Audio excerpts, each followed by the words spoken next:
सद्गुरु ओम गुरु श्री गुरु गजानन सद्गुरु सच्चिदानंद गुरु सच्चिदानंद सच्चिदानंद गुरु सच्चिदानंद सच्चिदानंद गुरु सच्चिदानंद सच्चिदानंद गुरु सच्चिदानंद सच्चिदानंद गुरु सच्चिदानंद ओम गुरु श्री गुरु गजानन सद्गुरु ओम गुरु श्री गुरु गजानन सद्गुरु सच्चिदानंद गुरु सच्चिदानंद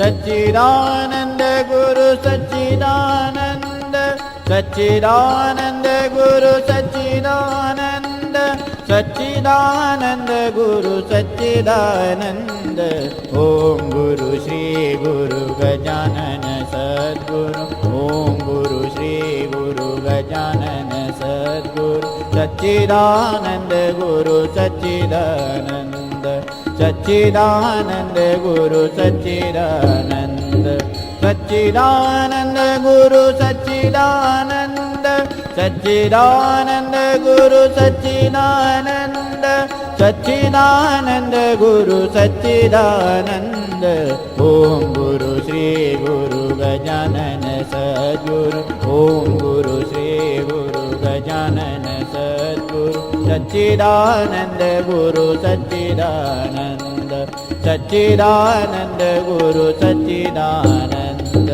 सच्चिदानंद गुरु सच्चिदानंद.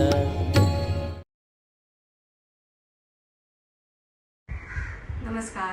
जय गजानन माऊली. आजच्या सत्रात मी आपल्या सर्वांचे स्वागत करते. आजचे आपले निरूपणकार आहेत श्री सचिन चंद्रात्रे सर. आता ह्यांचा मी आपणास थोडक्यात परिचय करून देणार आहे.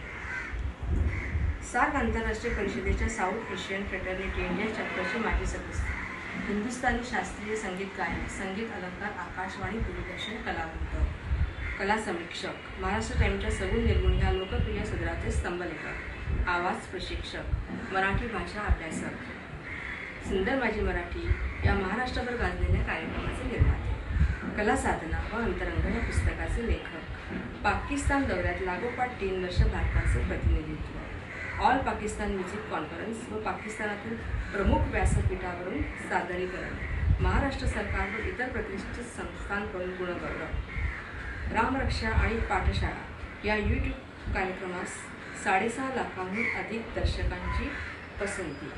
रामरक्षा ज्यांच्या अंतरंगात आणि रोमारोमात भरलेली आहे अशा हे रामभक्त आपले सचिन चंद्रात्रे सर आज आपल्या गजानन महाराजांच्या 4थ्या अध्यायाचे निरूपण करणार आहेत. चला तर आपण ऐकूया. जय गजानन. गुरुर्ब्रह्मा गुरुर्विष्णू गुरुर्देवो महेश्वरः गुरुः साक्षात् परब्रह्म तस्मै श्री गुरवे नमः. सद्गुरुनाथ महाराज की जय. श्री सद्गुरु समर्थ गजानन महाराज की जय. श्री गजानन जय गजानन.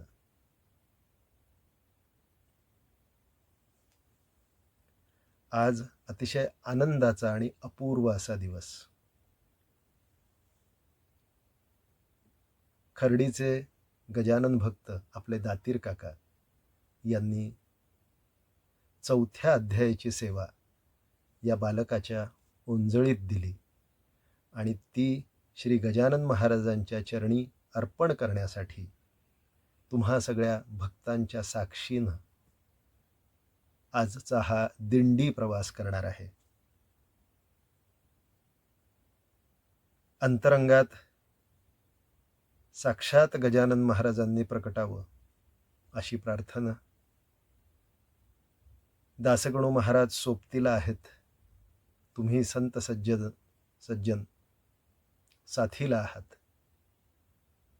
आणि पहिले 3 अध्याय या अमृत ग्रंथाचे झालेत. 4थ्या अध्यायाला निरूपणाला प्रारंभ करताना प्रार्थनेने प्रारंभ आहे. जी का खरी माय असते तीच बोलाया शिकविते, तुमचे माझे असे नाते मायले करा परी हो. आज महाराज काहीतरी वदवून घेणार आहेत आणि त्यांनी हे असं वदवून घेतलंय की जी का खरी माय असते. मग आता ही खरी माय कोण आहे आपली? तर साक्षात संत गजानन महाराज. तीच बोला या शिकविते. हे जे काही वदवलं जाणार आहे हे तिचंच आहे. आणि तुमचे माझे असे नाते.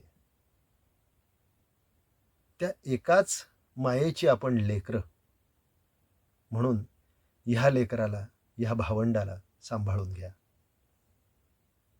दासगणू महाराजांनी अत्यंत विद्वत्तापूर्ण शैलीतून पण तितक्याच रसाळपणे ह्या अमृत ग्रंथाचं वर्णन केलेलं आहे. सुरुवातच त्यांनी प्रताप सूर्याला आवाहन करून केली आहे, नमन करून केली आहे. त्यानंतर गणपती, गौरीपुत्र, मयुरेश्वर असं नमन केलेलं आहे. गणपती म्हणजे कोण? तर आपल्या सगळ्या इंद्रियगणांचा पती. त्यानंतर त्यांनी आदिमाया सरस्वती, ब्रह्मकुमारी शारदा, सकल देवी देवता, सकल साधू संत सज्जन यांना वंदन केलेलं आहे पहिल्या अध्यायात. आणि मग ते म्हणतायत की श्री गजानन चरित्र मेघ थोर, तुम्ही श्रोते अवघे मोर, चरित्ररूपी वर्षता नीर, नाचाल वाटे निसंशय. म्हणजे काय की हे चरित्र म्हणजे काय? मेघ आहे, तो कृपेचा मेघ. आणि आपण सगळे श्रोते कोण आहोत? मोर आहोत. पहिल्या 3 अध्यायापर्यंत तुमचं आनंद नृत्य सुरू झालं असेल आणि आता या 4थ्या अध्यायात मी देखील तुम्हा सगळ्यांबरोबर हेच आनंद नृत्य नाचणार आहे. पहिल्या अध्यायात गजानन महाराज प्रकट झाले. कसे प्रकट झाले? अयोनी संभव. ते प्रकट झाले, त्यांचा जन्म नाही झालेला. आणि प्रकट झाले तो त्यांनी दर्शन कसं दिलंय? हातात चिलीम आणि गज आनन. गज म्हणजे काय? त्याच्या उलट करा. जसं रामच्या उलट मरा, तसं गजच्या उलट काय? जग. आणि आनन म्हणजे मुख. महाराजांचं दर्शनच कसं झालेलं आहे? असं. जगापासून ज्याने स्वतःचं तोंड फिरवलंय. आता जगापासून तोंड फिरवलं म्हणताना मायेपासून किंवा प्रपंचापासून त्यांनी तोंड फिरवलंय. पहिलंच दर्शन महाराजांनी गजानन असं दिलेलं आहे. आणि निजानंदी रंगलेला गजानन. या प्रपंचाशी, या मायेशी काहीही सोयरसुतक नसलेला गजानन. आणि त्यांच्या लीला सुरू झाल्यात. त्या लीला बघण्यासाठी साक्षीदार कोण आहे? तर दामोदर पंत कुलकर्णी आणि बंकटलाल. काय सुंदर नाव आहेत बघा.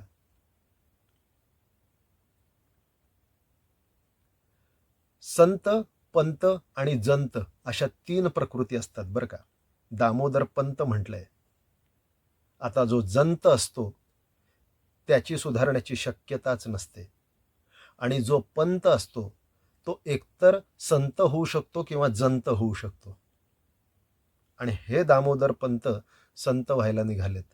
म्हणून त्यांना गजाननाच्या लीला बघण्याचं भाग्य लाभलं. आणि त्यांच्या सोबतीला आहेत बंकटलाला. आणि पहिलीच लीला ते बघताय की एक अर्धनग्न अवस्थेतला देह पत्रावळीच्या ढिगाऱ्यावर अन्न शोधतोय आणि एक एक घास करून खातोय. उष्ट्या पत्रावळी खाताना महाराजांना बघितलंय. टाकून दिलेलं अन्न अतिशय चवीनं खातोय. हे बघून भरलं ताट आणून देण्यात आलं महाराजांना. महाराजांनी तेही खाल्लं. पण ते कसं खाल्लं? तर टाकून दिलेलं अन्न जसं चवीने खाल्लं ना, तसं वाढून दिलेलं अन्न बेचव करून खाल्लं. बेचव मुद्रेने वर्णन आहे पोथीमध्ये. म्हणजे काय की टाकून दिलेल्या अन्नात त्यांनी ब्रह्मरस बघितला आणि वाढून दिलेल्या अन्नात त्यांनी अन्नरस बघितला. हा भेद लक्षात ठेवण्यासारखा आहे. आपण चरित्र वाचतो, आपण कथेमध्ये रमतो, पण त्यातनं नेमकं काय सांगायचंय हे आपण शोधत नाही. म्हणून पहिल्या 3 अध्यायाचा आढावा घेतल्याशिवाय 4थ्या अध्यायाला जाता येत नाही. अन्न हे पूर्ण ब्रह्म याचा आदर्श महाराजांनी पहिल्या दर्शनात घालून दिलेला आहे. आज जी आपण सर्वत्र अन्नाची नासाडी बघतो, कुठे चाललंय सगळं? कुठे आहे प्रत्येकामधला गजानन, पत्रावळीचं ब्रह्मरस सेवणारा गजानन? शेगावचं मंदिर आदर्श मंदिर, तिथे हे तत्व अहोरात्र डोळ्यात तेल घालून पाळलं जातं. अन्न हे पूर्ण ब्रह्म, जराही वाया जाऊ दिलं जात नाही. आणि आज बाकी ठिकाणी काय अवस्था आहे? लहान मुलांवर काय संस्कार आहेत? बाल गजानन आहे तो. मग काय होतंय आज? पिझ्झा बर्गर खाऊन अर्धा पाव खायचा, अर्धा फेकायचा. फेकलेलं अन्न खाणारा गजानन कुठे गेला? तुमच्या आमच्यातला गजानन कुठे गेला? हे ती पोथी वाचताना त्याच्यातलं मर्म लक्षात घ्यायचंय. तसाच प्रकार पहिल्या अध्यायात पाणी प्राशन करताना आहे. महाराजांना पाणी विचारण्यात आलं आणि महाराजांनी उत्तर दिलेलं आहे, द्यायचं तर द्या, तुम्हाला गरज असेल तर द्या. अहो, ब्रह्म हे सर्वत्र भरलेलं आहे आणि त्या ब्रह्माला पाण्याची गरज काय? पण तरी देखील शरीराने अन्न घेतल्यावर शरीराला मात्र पाणी लागतं. म्हणून लोकांनी पाणी देण्याच्या आत महाराज कुठे गेलेत? ओढ्यावर गेलेले आहेत, जिथे जनावरं पाणी पितात ते पाणी प्यायले, गढूळ पाणी प्यायले. आणि त्या ठिकाणी महाराज म्हटलेत की ब्रह्म एक जगदंतरी ओत प्रोत भरले असे. तुम्ही जे देताय तेही पाणी आहे आणि ही जनावरं जे पितायत ते देखील पाणी आहे. तुम्हाला दिसलं पाहिजे. अध्यायाच्या शेवटी महाराज वायुगतीने पळून गेलेत तिथनं, असं वर्णन आहे. खरा संत ज्याला लोकांना जाग करायचंय तो लोकांमध्ये रमत नाही, तो पळून जातो तिथून. का? तर पुन्हा येण्यासाठी, पुन्हा दर्शन देण्यासाठी. तसे महाराज पहिल्या अध्यायात निघून गेलेत आणि त्यांना कोणीच अडवू शकत नाही हा संदेश देऊन गेलेलेत. महाराज चिलीम पितात, महाराज टिचक्या वाजवतात. या लीलांच्या पाठीमागे काय गर्भित अर्थ आहे आपण शोधत नाही, आपण फक्त चरित्राच्या पाठीमागे जातो. म्हणून पहिल्या अध्यायाच्या शेवटी फार सुंदर पद्धतीने दासगणू महाराजांनी श्रोत्यांना सावध केलंय आणि अवधान असा शब्द वापरलाय की आपण फक्त शब्द वाचत पुढे जातोय, पण त्या शब्दांवर जर का अवधान दिलं तर आपल्याला तो गर्भितार्थ कळेल. म्हणून पहिल्या अध्यायाचा समारोप अवधान दीजे असं म्हणून केलाय. पहिल्या अध्यायात जसं गणपतीला या इंद्रिय गणांना नमन आहे, तसं दुसऱ्या अध्यायात पूर्ण ब्रह्माला नमन आहे. की बघा, आता सचिन तुमच्या समोर काहीतरी सांगायला बसलाय, महाराजांचं चरित्र गायला बसलाय, तर मी अर्ध गाऊन चालेल का? हो, नाही ना. कारण मी पूर्ण आहे. तसं सगळंच परिपूर्ण आहे, कोणीच अपूर्ण नाही. ओम पूर्णमदः पूर्णमिदं पूर्णात् पूर्णमुदच्यते पूर्णस्य पूर्णमादाय पूर्णमेवावशिष्यते. सगळं काही पूर्ण आहे. आणि अशा पूर्ण ब्रह्माला दुसऱ्या अध्यायात नमन केलेलं आहे महाराजांनी आणि लीला गायन पुन्हा सुरू केलेलं आहे. दुसऱ्या अध्यायात महाराज काय लीला करतायत तर त्यांनी आधी केलेलं आहे कीर्तनाचं खंडन केलेलं आहे.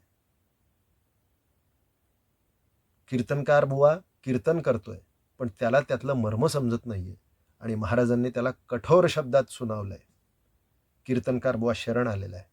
पुढची लीला वर्णन केलेली आहे, पितांबराचा तांब्या नसलेल्या पाण्यात बुडालाय. पितांबर म्हटला की ओंजळभर पाणी आहे, तिथे तांब्या कसा बुडणार. पण त्याच्यात बुद्धिप्रकाश पडला की संत शब्द खोटा ठरणार नाही.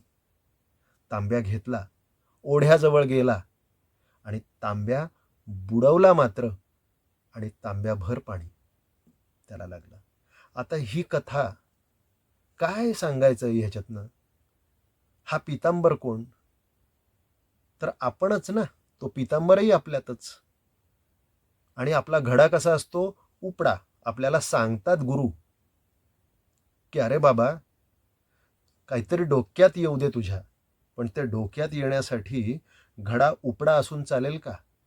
पालथ्या घड्यावर पाणी, पण तोच घडा जर का स्वप्रयत्नाने आपण संतांचं श्रवण भरून घेण्यासाठी उपडा केला तर आपल्याला त्यांच्या श्रवणातलं पाणी आपल्या आत घेता येतं, नाही तर घडा तसाच. म्हणून सगुण सद्गुरूला महत्व आहे. गजानन महाराजांच्या ज्या लीला आहेत या सगळ्या सगुण सद्गुरूच्या लीला आहेत, स्वतःच्या लीला आहेत त्यांच्या, आणि त्याचं हे वर्णन आहे. आणि आपण काय करतो तर आपण त्या गजाननाचा विचार करतो की जो होऊन गेला. ते संत होते, सद्गुरू होते आणि सगुण सद्गुरू होते. तत्व म्हणून ते निरनिराळ्या देहांमध्ये आजही आहेत. आणि म्हणून आज संपूर्ण महाराष्ट्रात, संपूर्ण जगात सद्गुरू पदाच्या गाद्या सुरू आहेत की सद्गुरू आहेत. निरनिराळ्या ठिकाणी सद्गुरू पदावरच्या संत श्रेष्ठ आहेत. पण आपण सद्गुरूंनाच घाबरतो, कारण की आपल्याला भय आहे. गजानन महाराजांनी सद्गुरू म्हणून त्यांच्या चरित्रात वर्णन केलेलं आहे. किती ते कठोर वागलेले आहेत. एखादा सगुण देह जेव्हा आपल्याशी कठोर वागतो ते आपल्याला सहन करता येत नाही. आणि म्हणून जीवाची पळवाट म्हणून आपण काय करतो, फोटोला नमस्कार करतो. कारण आपल्याला माहिती आहे की फोटोतले गजानन महाराज आपल्याला काठी घेऊन बडवणार नाहीत, खात्री असते आपल्याला. म्हणून आपण सगुण सद्गुरूच्या पुढ्यात जायला घाबरतो. पण गजानन महाराज सगुण सद्गुरूच्या रूपात नाही आहेत का, आहेत ना. म्हणून सगुण सद्गुरूंचं महत्व ग्रंथातच सांगितलंय. कीर्तनाचं खंडन त्यासाठी केलंय की तू काय बाता मारतोयस या कीर्तनकार म्हणून. तुझं स्वतःचं वागणं कसं आहे ते बघ आणि मग लोकांना उपदेश कर. पितांबरालाही तेच सांगितलंय. असा तांब्या घेऊन काय चाललायस, तो उपडा कर म्हणजे डोक्यात प्रकाश पडेल. त्यानंतर संतांचं महात्म्य जेव्हा लोकांना कळतं त्यावेळेला काय होतं त्याचं वर्णन आहे की बंकटलालाच्या घरी जेवण केलेलं आहे महाराजांनी, छान पूजा घेतलेली आहे. आणि त्याचा हेवा वाटून इच्छारामाने काय केलं तर उपोषणाचा संकल्प केला की महाराज माझ्याकडे आलेच पाहिजे जेवायला. सद्गुरूंची परीक्षा घेतात शिष्य लोक. महाराजही गेले. चल बाबा तुला उपोषण करतोस, तू कशाला माझ्यामुळे उपाशी राहतो. गेले, यथेच्छ जेवले. इतके जेवले त्याने, जे जे तो देईल ते ते आग्रह केला, आग्रह घेतला आणि इतके जेवले की त्यांना त्या ठिकाणी उलटी झाली. ती उलटी देखील ते जेवले. आणि ही लीला का बरं केली, का बरं केली असेल. कारण भक्तांचा अतिरेक हा सद्गुरू देहाला घातक असतो आणि भक्ताने अशी बळजबरी करता कामा नये हे आदर्श घालून देण्यासाठी महाराजांनी हे केलंय. उलटी देखील त्यांनी प्राशन केलेली आहे. म्हणून भक्तांना भान पाहिजे. भक्ती करत असताना बेभान होऊन केलेली भक्ती आंधळी भक्ती ठरते. अशा प्रकारे हे पूर्ण ब्रह्म बंकटलालाच्या घरी दुसऱ्या अध्यायात लीला करू लागलेलं आहे आणि तिथे वास्तव्याला आहे. आणि अध्यायाच्या शेवटी दासगणू महाराज म्हणतायत की पुढील अध्यायात भान ठेवून ऐका आणि पर्वणी साधा. तिसऱ्या अध्यायात पर्वणी आहे बरं का, पण ती पर्वणी साधायची असेल तर दुसऱ्या अध्यायात भान ठेवावं लागतं की ज्या गजानन महाराजांचं चरित्र आपण वाचतोय ते फोटोत नाही आहेत, तर ते आपल्यात देखील आहेत, आजूबाजूच्या देहांमध्ये देखील आहेत, आपल्याला दिसले पाहिजे. सद्गुरू अमुक एकच असतो असं नाही. प्रत्येकाच्या भाग्यात सद्गुरू असतो, प्रत्येकाच्या भाग्यात गजानन असतो. त्याला तो मिळावा लागतो आणि त्याला तो मिळतो. जर का तो बंकटलाल झाला तर, सद्भक्त झाला तर. बंकटलालांना महाराज मिळालेत. बंकटलालांच्याही वेळेला फोटो होते, इतर संत होते, इतर देवी देवता होत्या, फोटोतले गुरु होते, पण बंकटलालांनी फोटोतल्या गुरुला शरण नाही गेले. बंकटलाला साक्षात सगुण सद्गुरूला गजानन महाराजांना शरण गेलेले. आपल्यातला बंकटलाल जर जागा असेल तर आपण देखील सगुण सद्गुरू गजानन महाराजांना शरण जाऊ. तिसऱ्या अध्यायात काय केलेलं आहे तर सच्चिदानंदाला नमन केलेलं आहे. हा सच्चिदानंद कोण हो? आपणच. सत चित आनंद ही आपलीच लक्षणं हो की नाही? आणि या सच्चिदानंदाला आधी नमन आहे. आपण फोटोतल्या गजाननाला नमस्कार करतो पण स्वतःतला गजानन ओळखत नाही, म्हणून आधी नमन काय आहे तर सच्चिदानंदाला. आणि मग पुन्हा लीला भाग आहे त्या अध्यायात. काय लीला भाग आहे तर गोसाव्याकडून भांग प्राशन केली आहे महाराजांनी. बघा, त्रिगुणात्मक त्रिमूर्ती त्रैलोक्य राणा, पण काय करतोय? भांगेचं प्राशन करतोय. आता चरित्र वाचत असताना आपण भरकटतो लगेच की अरे हो, त्या गजाननाने ती भांग खाल्ली त्या गोसाव्याकडून. पण आपल्यातली बुद्धी देखील भांग प्यायल्यासारखीच असते ना, ते आपल्याला कळत नाही वाचत असताना. म्हणून वेळोवेळी दासगणू महाराजांनी सावध केलेलं आहे श्रोत्यांना, वाचकांना, की श्रोते हो, सावध राहा, सावध राहा. कशासाठी सावध राहा? कारण जे शब्द प्रबोधन करतात तेच शब्द घात देखील करतात. जे शब्द तारतात तेच शब्द मारतात. त्या शब्दांचा योग्य अर्थ, गर्भितार्थ, गुह्यार्थ, भावार्थ जाणावा म्हणून वेळोवेळी महाराज सावध करताय की जरी भांग खाल्ली तरी महाराज पद्मपत्रासारखे अलिप्त आहेत त्या भांगेपासून. या ओवीकडे आपलं लक्ष केलं पाहिजे की आपण संसारामध्ये लिडबिडल्यासारखे असतो, अलिप्त राहता येत नाही. आणि महाराज व्यसनात राहून अलिप्त कसं राहावं याचा आदर्श देत आहेत. याचा अर्थ व्यसन करावं असं नाही, तर त्याचा दुर्गुण घेतलेला आहे महाराजांनी की तुझा भाव आहे ना, दुर्गुणाचा भाव आहे ना. प्रत्येक भक्ताचा, मला सांगा की एखाद्या भक्ताचा सद्गुणाचा भाव असेल तो खरा आणि दुर्गुणाचा भाव असेल तो काही खोटा? तोही खराच आहे ना, भावच आहे ना तो. तो देखील भाव महाराजांनी घेतलाय. दुर्गुण आहे ना तुझ्यातला, अर्पण कर मला, चल मोकळा हो, म्हणून ती भांग घेतलेली आहे. आणि स्वतः मात्र पद्मपत्रासारखे अलिप्त राहिलेले आहेत. पुढे जानराव देशमुख मरणासन्न झाला होता आणि तो चरणतीर्थ घेऊन त्याला बरं वाटायला लागलं असं वर्णन आहे. पण दासगणू महाराज इतके विज्ञानवादी होते की त्या ठिकाणी त्यांनी शंका उपस्थित केलेली आहे, शंका टाकलेली आहे. तिसऱ्या अध्यायात काय शंका टाकली आहे? अहो, जर का तुमचे जानराव देशमुख गजानन महाराजांचं चरणतीर्थ घेऊन मृत्यू टाळू शकत असतील तर मग या शेगावामध्ये कोणीच मृत्यू पावायला नको ना. साक्षात गजानन महाराज तिथे आहेत, मग मृत्यू यायलाच नको तिथे. त्या पुढे म्हटलेलं आहे, संत मृत्यू ना टाळीती, निसर्गाप्रमाणे वागिती, परी संकटात वारिती, आगंतुका आल्यास. आपण आता बघतो इतकी संकट आहेत आजूबाजूला. काही आपल्या प्रारब्धात असतात आणि काही आगंतुक संकट असतात, ज्याला आपण गंडांतर म्हणतो. तर हे गंडांतर संतांच्या स्मरणाने सुद्धा त्याचं निवारण होत असतं. म्हणून चरणतीर्थ म्हटलेलं आहे की त्यांच्या पायाचं तीर्थ त्यानं घेतलं. आणि आता यातला वैज्ञानिक भाग कसा उलगडायचा हा ज्याच्या त्याच्या बुद्धिमत्तेचा प्रश्न आहे किंवा श्रद्धेचा प्रश्न आहे. कोणी श्रद्धेकडून बघेल आणि महाराजांना हात जोडेल, कोणी विज्ञानाकडून बघेल आणि नीट उलगडेल तर त्यालाही पटेल की ज्या वेळेला सगळे उपाय थकतात त्यावेळेला माणूस अन्न पाणी सोडून देतो, त्याला पाणी पिण्याचं देखील भान राहत नाही.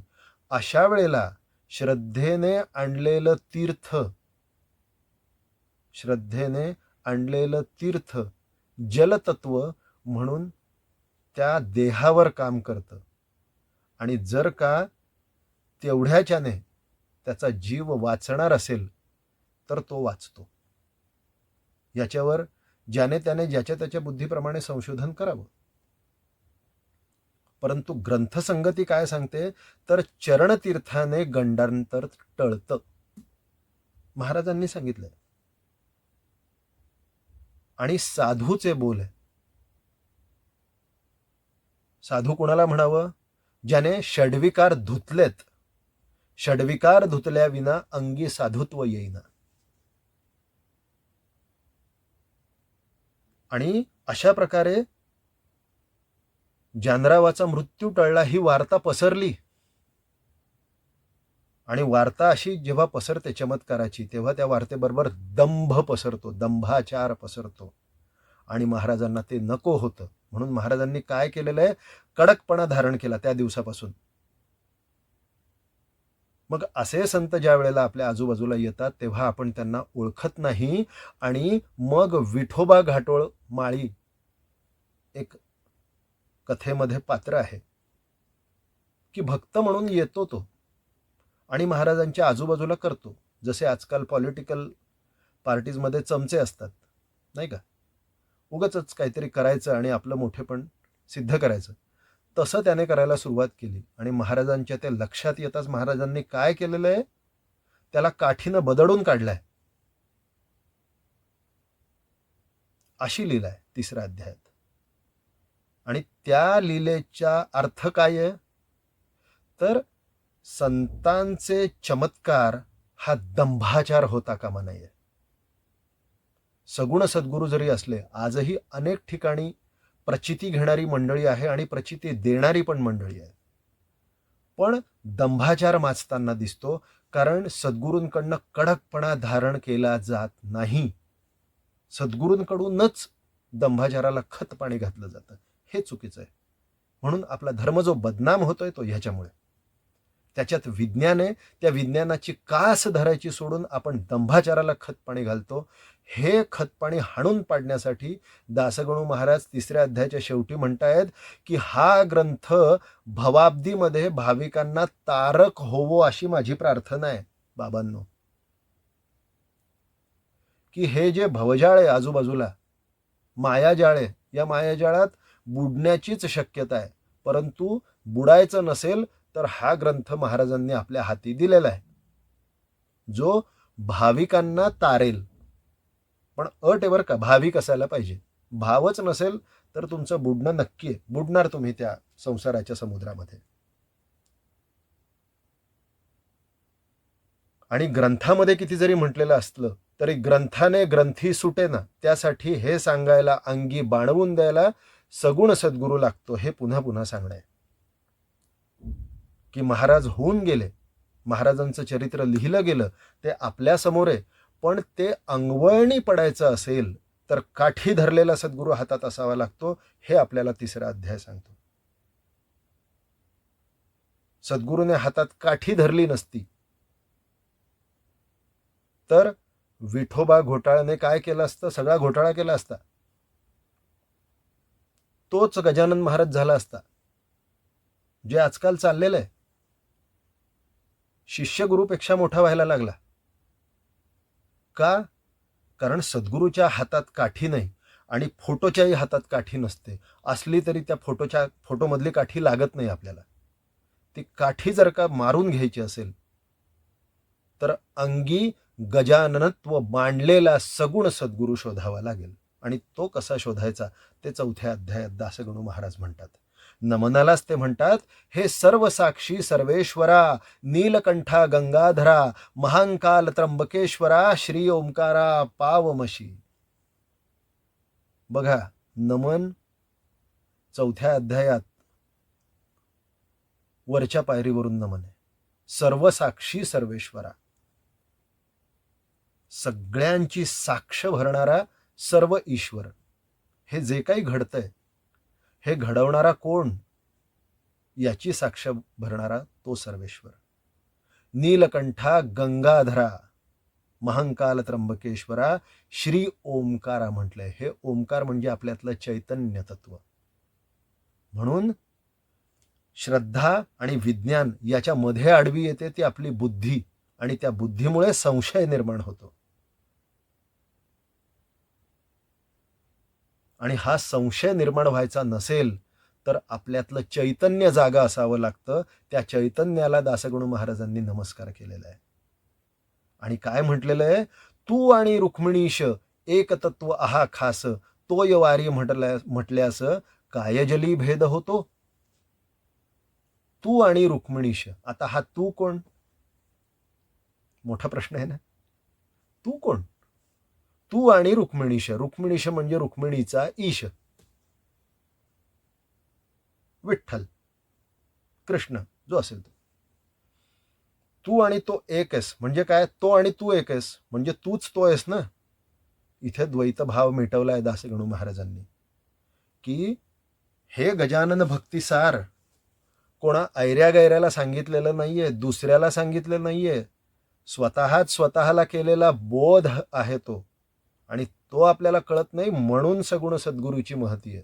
सगुण सद्गुरू म्हणून लागतो. गजानन महाराजांची पोथी म्हणजे सगुण सद्गुरू नव्हे, तर स्वतःचं चैतन्य तत्व, स्वतःचं समजणं हे सगुण गजाननाचं लक्षण आहे.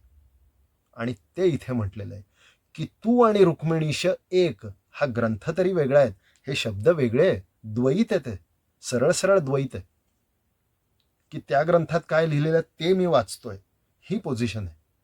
म्हणून दासगणू महाराजांनी 4थ्या अध्यायाच्या सुरुवातीलाच इंग्लिशमध्ये सांगायचं तर वॉर्निंग दिलेली आहे की वेगळं वेगळं समजू नका बापांनो. तू आणि रुक्मिणीश एक तत्व आहे खास. पाण्यामध्ये जर का वाऱ्याची रेष मारली तर पाण्याचे 2 भाग होतात का हो? नाही ना. तसं गजानन आणि आपण एक आहोत, 2 नाही. पाण्यासारखे एक आहोत. तैसी तुमची आहे स्थिती, तंतोतंत जगतपती, जैसी ज्याची मानेल मती, तैसा तो तुझ बाहत. आता ज्याची जशी बुद्धी असेल तसं त्याला तो कळेल. अनन्य भावे बाहता, तू पावसी आपुल्या भक्ता, माता न धरी निष्ठुरता, आपल्या वत्साविषयी. हा, तो पावतो बर का. आपल्यातलंच चैतन्य तत्व, आपल्यातलाच राम आपल्याला पावतो.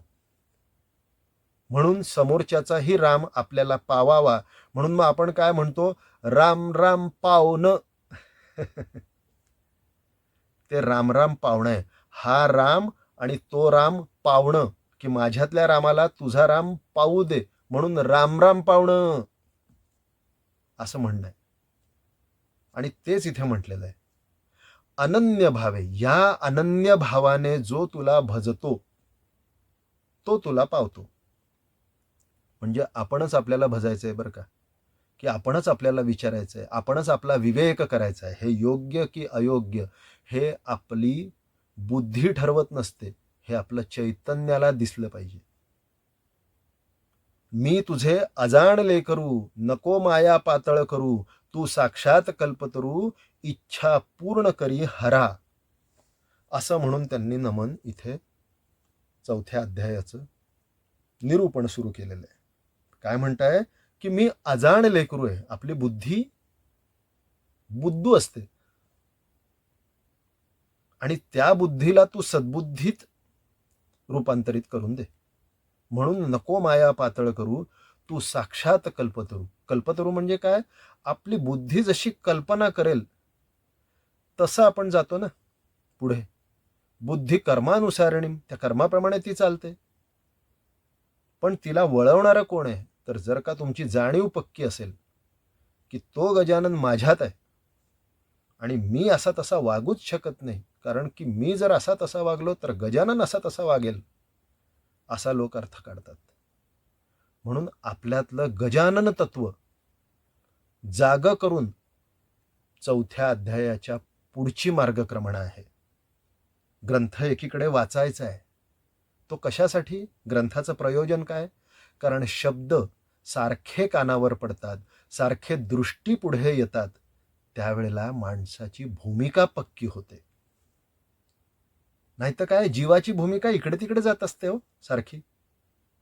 की मध्येच वाटतं की हा माझ्यातच गजानन महाराज आहेत, मध्येच वाटतं नाही नाही मी कोण, मी नाही बाबा तो, मी तर साधा बिचारा माणूस. लगेच आपण गौणत्व घ्यायला मोकळे, किंवा अरे मला काय कशाची गरज आहे, कोण महाराज, हे अहंकारही घ्यायला आपणच मोकळे. परंतु आपल्यातलं गजानन तत्व आपल्याला समजावं याच्यासाठी काय, भूमिका सारखी सारखी पक्की व्हावी लागते. म्हणून मग हे शब्द आहेत की बाबा हे शब्द वाच, निदान याच्याने तरी ठिकाण्यावर येशील. आणि शब्द वाचता वाचता काय आहे की जर का महाराजांनी फक्त कोरडा उपदेश या ग्रंथामध्ये ठेवला असता तर आपण तो वाचला असता का? वाचता वाचता किती वेळा झोप लागली असती, नाही का? म्हणून काय केलेलं आहे की चरित्र रूपामध्ये सगळं गुंफलेलं आहे. दासगणू महाराज अत्यंत बुद्धिमान, त्यांनी चरित्र रूपात हे सगळं गुंफलेलं आहे. आणि म्हणून 4थ्या अध्यायातही कथाच आहे, प्रत्येक अध्यायात कथा आहे. काय म्हणतायत की अक्षय तृतीया होती आणि महाराजांनी चिलीम पेटवण्यासाठी म्हणे विस्तव मागितला. सोनाराकडे मुलं पाठवली बंकटलालाची, जा घेऊन या विस्तव. तो सोनार तिथे बसलाय आणि सकाळी सकाळी काही बोहणी झाली नाही, काय नाही, आणि ही मुलं आली विस्तव मागायला आणि त्याचा झालाय संताप, अतिशय संताप झाला त्याचा. का, कोणाच्या मागे जाताय तुम्ही, कुठे चाललंय जग, कुठे चाललंय तुम्ही? संताप संताप संताप संताप केला त्याने. आणि त्याचा संताप बघून, त्याचं विपरीत वागणं बघून मुलं घरी परतली आणि महाराजांना त्यांनी सांगितलं की तो काही विस्तव देत नाही महाराज.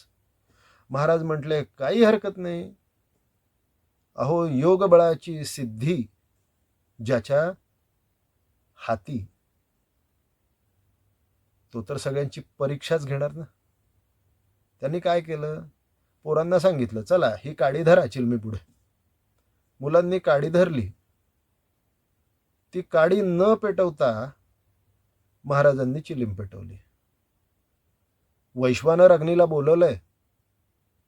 ज्ञानदेवांनी जशा पाठीवर मांडे भाजले पूर्णाचे, त्याप्रमाणे महाराजांनी हे योग बळावर करून दाखवलं.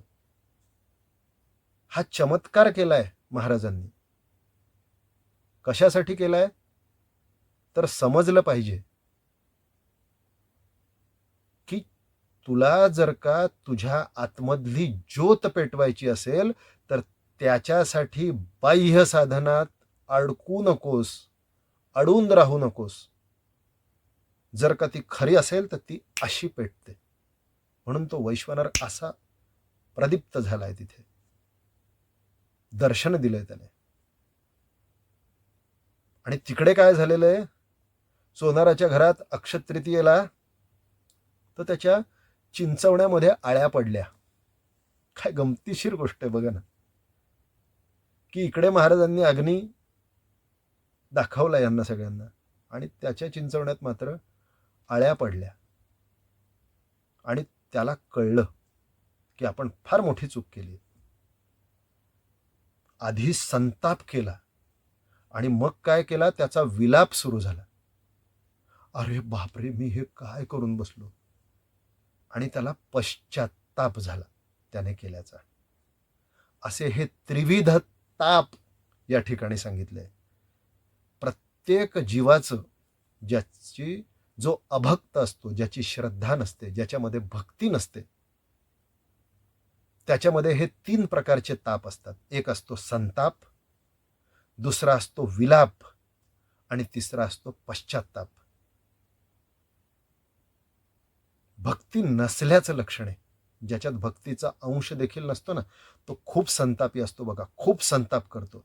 मग संताप केल्यावर काय होतं, थोड्या वेळाने त्याचा विलाप सुरू असतो. अरे काय हे रे, माझ्याच नशिबात हे काय आहे, हा विलाप. आणि नंतर काय, अरे मी काय वागलो रे, हे फार चुकतं माझं, हा पश्चाताप. या त्रिविध तापांमध्ये जर पोळायचं नसेल तर आपल्या आतमधला भक्त, सद्भक्त जागा करतात संत गजानन महाराज. ही कथा सांगू, ही लीला का केली त्यांनी, दासगणू महाराजांनी का बरं ह्या लीलेचं वर्णन असं केलेलं आहे, याचा खोलवर अर्थ लक्षात आला पाहिजे पारायण करत असताना. नाहीतर किती जरी पारायण केली तरी ती पारायण शब्दात आणि ती पोथी वासनात, त्या पलीकडे त्याचा आपल्या कार्यात, आपल्या दैनंदिन दिनचर्येत त्याचा उपयोग नसेल तर आपल्यातला गजानन फक्त आतमध्येच राहील. तो कधी बाहेर येणार नाही, लोकांना दिसणार नाही. आणि खरा गजानन महाराज जर लोकांना दर्शन देता झाला तर आज हा जो काही दुराचार चाललेला आहे, अत्याचार चाललेला आहे, तो कमी होईल. हळूहळू पुन्हा लोक संतचरित्राच्या श्रवणासाठी आतुर होऊ लागतील. पण तसा आदर्श आपल्यातल्या गजाननाला सिद्ध करावा लागेल, प्रस्थापित करावा लागेल. म्हणून या ठिकाणी सोनाराचं आहे की अभक्ताचं प्रतीक येते, की तो संताप करतोय, तो विलाप करतोय आणि तो पश्चाताप करतोय. पश्चाताप करून तो कुठे येतोय, तर तो आलेला आहे इकडे बंकटलालाकडे आणि त्याला सगळी हकीकत त्याने सांगितली आहे. आणि सांगितलं की अरे मी विस्तव दिला नाही बाबा सकाळी, मला माफ कर, आणि त्याच्याचमुळे माझ्या चिंचवण्यात आळ्या पडल्या. बंकटलालांना प्रकार कळला, पण बंकटलाल सद्भक्त बरं का. आता बघा, एक अभक्त आहे आणि एक सद्भक्त आहे. बंकटलाल कोण आहेत, सद्भक्त आहे, महाराजांचे भक्त आहेत. आणि सोनार महाराजांवर शंका घेणारा. असा शंका घेणारा माणूस जेव्हा सद्गुरूच्या दरबारात येतो तेव्हा जो सद्भक्त असतो तो त्याला दरबारात घेतो बरं का. म्हणून बंकटलालाने त्याला दरबारात घेतलंय. पण काय सांगितलंय, अरे जरा नीट बघ, तुझं चिंचवलं जे आहे, आता चिंचवलं म्हणजे तुम्हाला माहिती आहे तो पदार्थ आहे चिंचेपासून बनणारा. तर बंकटलाल म्हणतायत की तुझं चिंचवलं बघ, त्याच्यात आळ्या असतील, त्यामुळे ते चिंचवलं तुझं नासलं, त्याच्यात महाराज काय करतील. पण तो म्हटलो नाही नाही, मी सगळं ते टरफलं, ती चिंच काढली, ती टरफलं उघडून ठेवलेली आहेत, तुम्ही या पाहिजे तर बघा, त्याच्यात एकही आळी नाही, तरी नासलं हो माझं चिंचवलं, तरी त्याच्यात आळ्या पडल्या. मग खूप जेव्हा तो विनवण्या करतो तेव्हा मग म्हणतात बरं ठीक आहे बाबा, आता तू आलाच आहेस तर महाराजांचं दर्शन घे आणि त्यांनाच काय ते सांग.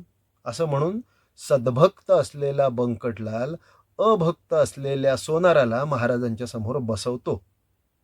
आणि मग सोनार म्हणतो, महाराज मी शरण आलोय तुम्हाला, माझं खरंच चुकलं, मी तुम्हाला नाही ओळखलं. आणि असं ज्या वेळेला अभक्त शरण येतो सद्गुरूला तेव्हा सद्गुरू काय म्हणतो, अरे नाही रे बाबा, असं काही नाही आहे, जा, ते आहे तिथे तसंच आहे, काही आळ्याबिळ्या पडलेल्या नाही, तू नीट बघ. हे नीट बघ म्हणजे काय आहे, की स्वतःकडे नीट बघ. आणि काय, घरी जाऊन बघतो सोनार, तर ते तसंच आहे तसं. मग हा चमत्कार, ही लीला सांगण्याचं कारण काय हो? तर या ठिकाणी सद्भक्ताचं एक प्रतीक म्हणून बंकटलाल आणि अभक्ताचं प्रतीक म्हणून सोनार. सोनाराला बंकटलाल म्हणतोय की अरे तुझी स्वतःची पारख कर, पारख करी रे स्वरूपाची, गोष्ट सांगतो स्वानुभवाची. ते किडे तुझ्या चिंचवण्यात पडलेत की तुझ्या डोक्यात आहेत? त्या आळ्या तुझ्या बुद्धीत आहेत. पारख कर स्वतःची आणि मग संतांकडे बघ. म्हणजे संतांच्या दरबारात जेव्हा जायचं असतं तेव्हा आधी काय करायचंय, तर स्वतःची पारख करायची आहे. माझ्या बुद्धीत काय किडे वळवळ करताय ते बघायचंय आणि मग जायचंय. आणि ते आपल्याला कळत नसेल तर कुणीतरी सद्गुरूंचाच सद्भक्त आपल्याला समजावून सांगत असतो, त्याच्याकडे लक्ष द्यायचंय. आणि मग तो काय म्हणतो, चल बाबा ठीक आहे, आता तू सद्गुरूंच्या पुढे जा. आणि मग सद्गुरू काय म्हणतात, तुला कळलं ना, माझ्याच बुद्धीमध्ये आळ्या होत्या, माझ्याच बुद्धीमध्ये किडे होते, मग आता ते काढून टाक, बघ तिथे काहीच नाहीये. आपण फार कठीण करून टाकतो, कथाभाग सुद्धा कठीण करतो. आपल्याला लगेच वाटतं अरे खरंच असं झालं असेल का? पोथी वाचत असताना मनात शंका येतात की असं कसं झालं असेल. शंका महाराजांविषयी नसतात, घटनेविषयी असतात बरं का. सगळे भक्त महाराजांवर अत्यंत श्रद्धेने शरण आहेत हे माहिती आहे, परंतु बुद्धी वैरीण असते, बुद्धी भलतीकडे धावते. श्रद्धेचा प्रश्नच नसतो, पण बुद्धी वैरीण असते. तिचं काय, ती काय म्हणते, असं कसं झालं असेल, का झालं असेल हे कदाचित म्हणत नाही, पण कसं झालं असेल हा उगाच आपला पाठलाग सुरू होतो. पण आपलीच बुद्धी आणि त्या बुद्धीतल्या आळ्या आपल्याला दिसत नाही, म्हणून आपण अभक्ताच्या पोझिशनवर मांडी वाळून पारायण करतो. पण सद्भक्ताच्या पोझिशनवर जर का ते पारायण झालं तर ते खरं पारायण. मग तो ग्रंथ तुमच्या अंगी बांधला. आणि हा ग्रंथ, हे शब्द जर का ग्रंथातच राहिले तर तो ग्रंथ अंगी बाणणार नाही. आणि ते शब्द अंगी बाणायचे असतील तर सगुण सद्गुरूला पर्याय नाही. हा, त्या शब्दांनीच जर का तुम्हाला सगळं कळलं आणि तुमच्या देखील सगळा कर्मावेश गजानन महाराजांसारखा झाला, तुमच्या सगळ्या कृती, तुमच्या सगळ्या जाणीवा, तुमची सगळी कर्म महाराजांच्या पावलांवर पाऊल ठेवून व्हायला लागली, तर तुम्हाला तुमच्यातला सद्गुरू सापडला. जोपर्यंत तो सापडत नाही तोपर्यंत सगुण सद्गुरूला पर्याय नाही. काठी घालणारा सद्गुरू, 3ऱ्या अध्यायात काठ्या घातलेला सद्गुरू आहे. आणि 4थ्या अध्यायात पारख करायला लावणारा सद्गुरू आहे, डोक्यातले किडे घालवणारा सद्गुरू आहे. पुढच्या लीलेमध्ये चंदू मुकुंजी आलेले आहेत आणि महिन्याभरापूर्वीचे कान्हवले महाराजांनी मागितले. पुन्हा चंदू मुकुंजी म्हटले, कसं शक्य हो महाराज, महिन्याभरापूर्वीचे कधी असतील का चांगले, बुरा आला असेल त्याला. अरे जा रे बाबा, बघ तर खरं. ते घरी गेलेलेत, गृह खात्याला त्यांनी आदेश दिलेत, बघा हो कान्हवल्यांचं काय झालं. गृह खातं म्हणताय कसं तुमचं तरी डोकं, कसे असतील ते चांगले. ते म्हणतायत नाही नाही नाही नाही नाही, महाराज म्हणताय संत शब्द खोटा नाही, तू जाऊन बघ. गृह खातं जाऊन बघतं तर तसेच्या तसे कान्हवले महाराजांनी समोर बघितले.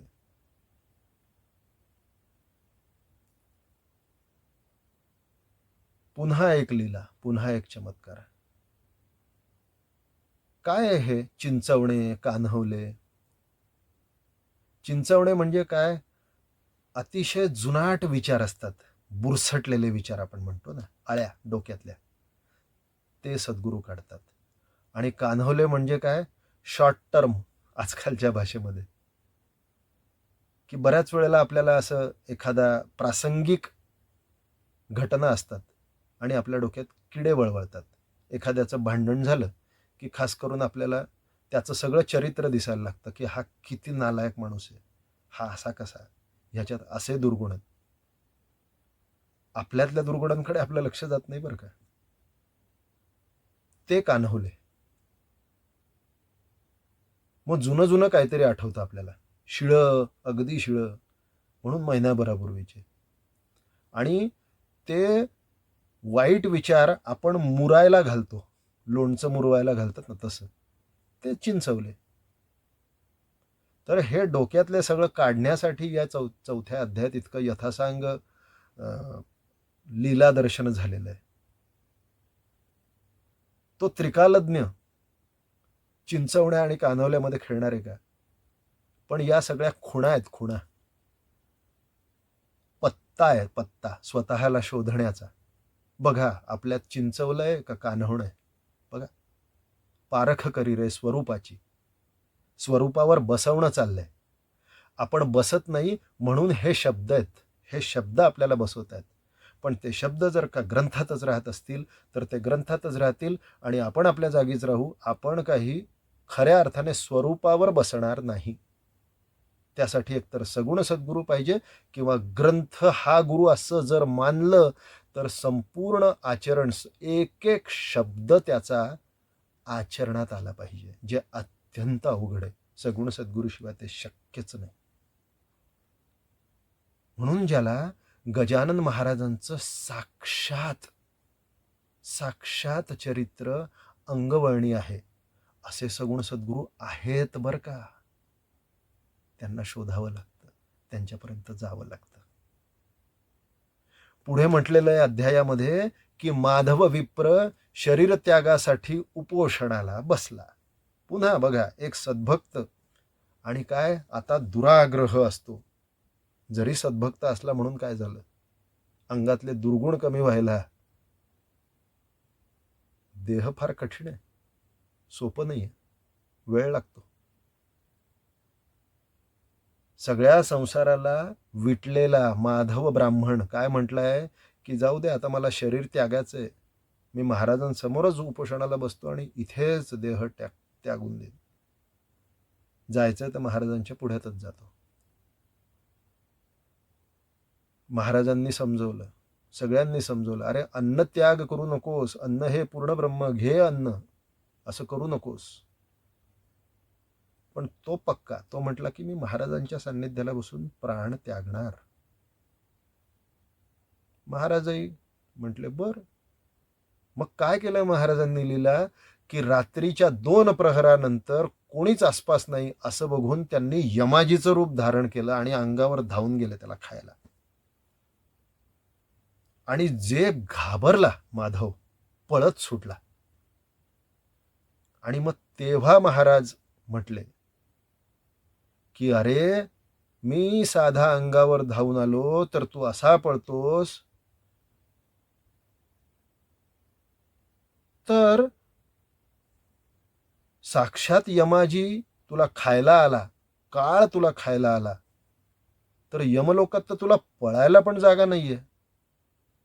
आणि यमलोक हा शब्द ऐकला आणि माधव विप्र जागेवर आला. त्याला त्याची चूक कळली आणि तो म्हटला की मला या मायेत गुंतवू नका, मी चुकलो, माझ्या प्रारब्धात असेल, माझी कर्म भोगून झाली की त्यानंतरच मी देहत्याग करेन.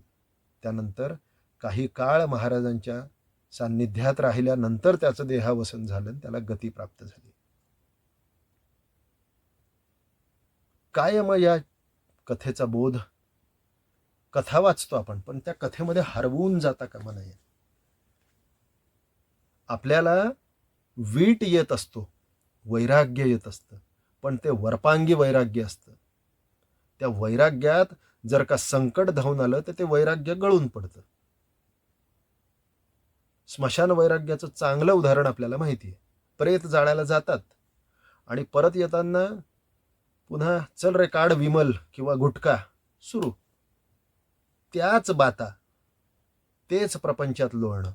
आणि स्मशान वैराग्य हे प्रत्येकाला असंच असतं, क्षणिक वैराग्य. महाराज म्हणतात वैराग्य असं नसतं. वैराग्य म्हणजे प्रारब्धापासून दूर पळणं नाही, कर्मापासून दूर पळणं नाही. तुझं कर्म अर्धवट टाकून आज हे जे काही आत्महत्येचं प्रमाण वाढलंय ना, त्याचं कारण गजानन भक्ती विजयमधलं हे चरित्रच लोकांना पर्यंत जात नाहीये. शब्द जाऊन उपयोग नाही, त्याच्यातलं सामर्थ्य गेलं पाहिजे. कर्म काय टाळतोस? बघ, स्वतःकडे बघ, पारख करी रे स्वरूपाची. आणि कर्म चुकवणं यासाठी तुला इथे नाही पाठवलेलं, कर्म करण्यासाठी पाठवलं. म्हणून कर्म झाल्यानंतर इहलोकीची यात्रा संपवण्याचा अधिकार आहे. हा संदेश ह्या लीलेमध्ये आहे. पुढे शेवटी अध्यायाच्या शेवटी वसंत पंचमीला ब्राह्मण आलेत गावात. नुसता हरिसंकल्प की चांगलं काहीतरी घडू देत असा सामाजिक संकल्प आहे शेवटी. पण समाजातलीच माणसं म्हणतात नाही हो, माणसं नाही आहेत आमच्याकडे. आजकाल खूप बोंबाबोंबे ही माणसं नाही आहेत आपल्याकडे. तसंच ते लोक म्हणतात त्या काळचे की अहो आम्हाला पूजा करायची आहे पण ब्राह्मणच नाही आहेत. महाराज म्हटले कशाला चिंता करता, पूजेची तयारी करा, ब्राह्मण येतील. आणि खरंच ब्राह्मण आलेत. आणि त्या ठिकाणी पूजेची प्रथा सुरू झाली आहे, ती आजतागयत सुरू आहे. मग ह्या लीलेचं काय प्रयोजन या अध्यायात? तर कुठलीही चांगली सामाजिक चळवळ हरिसंकल्पातून जर झाली तर तिला मनुष्यबळ आपोआप मिळतं, हे या ठिकाणी सांगायचंय.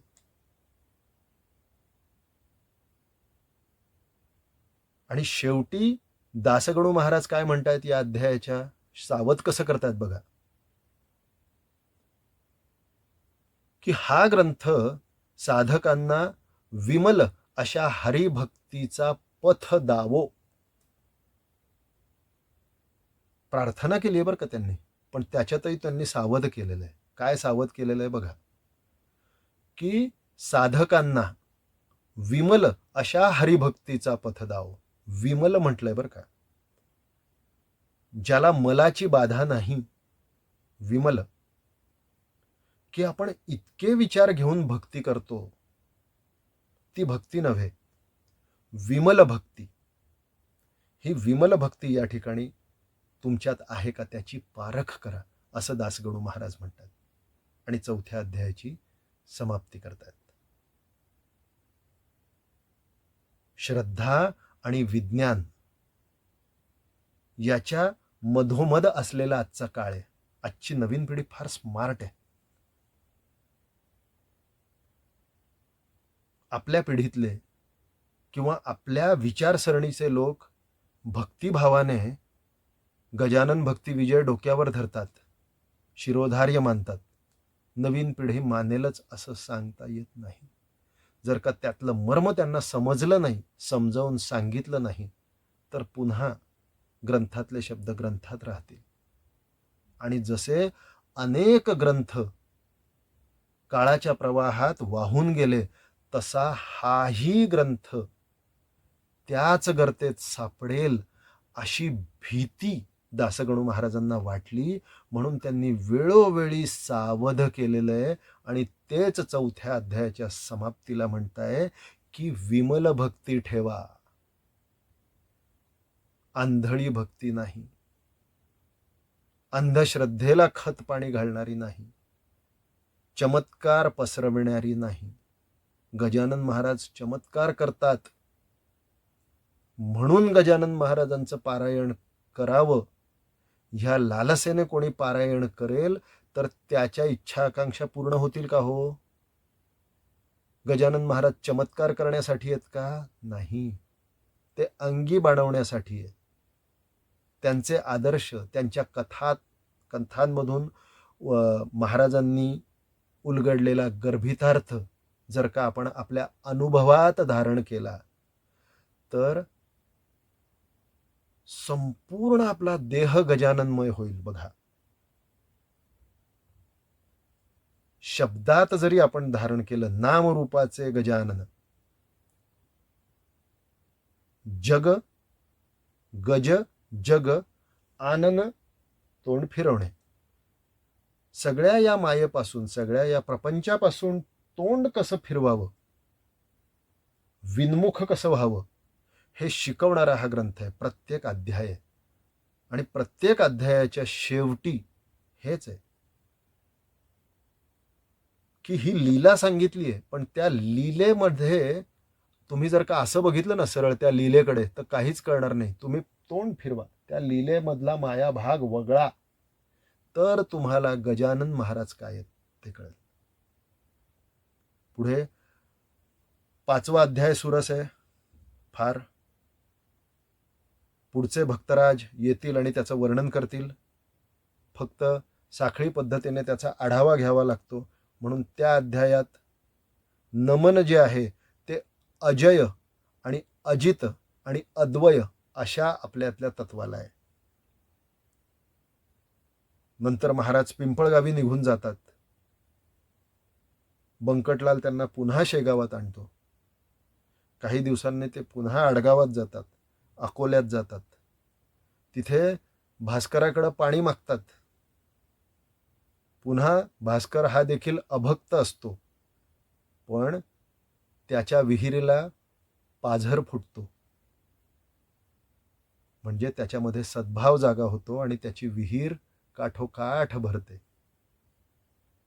ह्या चमत्काराचा अर्थ काय ते तुम्हाला पुढचे भक्तराज सांगतील. तुर्तास इतकंच. 5व्या अध्यायात महाराज जे सांगणार आहेत त्याच्याकडे अवधान द्या. ते म्हणतायत, पाणी आणले तुझ्याकरिता, बगीचा तो लाव आता. भास्कर म्हणे गुरुनाथा, आमिष दावू नको. अधिक प्रकाश पुढचे भक्त टाकतील. आदर्शभूत असा हा ग्रंथ अंगवळणी पडण्यासाठी ज्या सगुण सद्गुरूने वाट दाखवली, प्रेरणा दिली, अशा सचिनच्या सगुण सद्गुरूला वंदन. सद्गुरुनाथ महाराज की जय. श्री गजानन जय गजानन. श्री गजानन जय गजानन. श्री गजानन जय गजानन.